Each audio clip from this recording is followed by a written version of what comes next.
వీళ్ళు ఎంత కాంప్రమైజ్ అవుతున్నా అవతల వాళ్ళు ఇంత తగ్గిపోయారు. వాళ్ళు మొత్తం రాజ్యము ఇవ్వమన్నారు, అక్కడి నుంచి తగ్గి తగ్గి తగ్గి 5 పట్టణాలంటే అది కూడా కాదు, 5 గ్రామాలు కనీసం ఇవ్వండి, ఒక్క మనిషి ఒక గ్రామం అంటే అది కూడా ఇవ్వండి. ఇక్కడ ఏం అర్థమవుతుంది, వాళ్ళు అసలు కాంప్రమైజ్ చేయాలనుకోవడం లేదు, వాళ్ళు సంధి చేయాలనుకోవడం లేదు, ఏమైనా సరే యుద్ధం చేయాలనుకుంటున్నారు.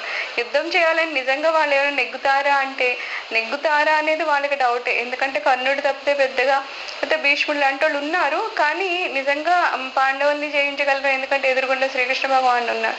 సో అది వాళ్ళని దాటి రాజ్యం మనకు వస్తుంది, విజయం మనకు వస్తుంది అనేది 100% 100% వాళ్ళు ఏమన్నా పూర్తిగా నమ్ముతారంటే అలాంటి విశ్వాసం లేదు. అయినా సరే ఏదో యుద్ధం చేయాలనే ఈ తపన మాత్రం వాళ్ళకి బాగా ఉందని దీనివల్ల మనకు తెలుస్తుంది అంటున్నారు.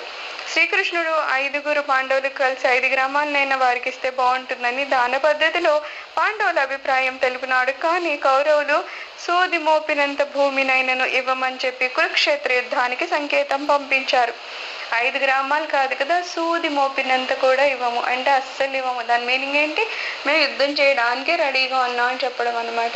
ఇంకా శ్రీకృష్ణుడు అంతటి వాడు వెళ్ళినా సరే వాళ్ళు సంధి చేసుకోవడం లేదు అంటే వాళ్ళు ఎంత మూర్ఖత్వంతో ఉన్నారు.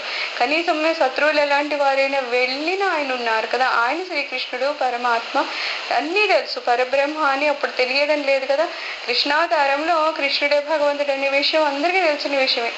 అయినా సరే వాళ్ళు లెక్కించలేదు అంటే వాళ్ళ వినాశ బుద్ధి ఎంత విపరీతంగా పనిచేస్తుందో మనకు అర్థమవుతుంది.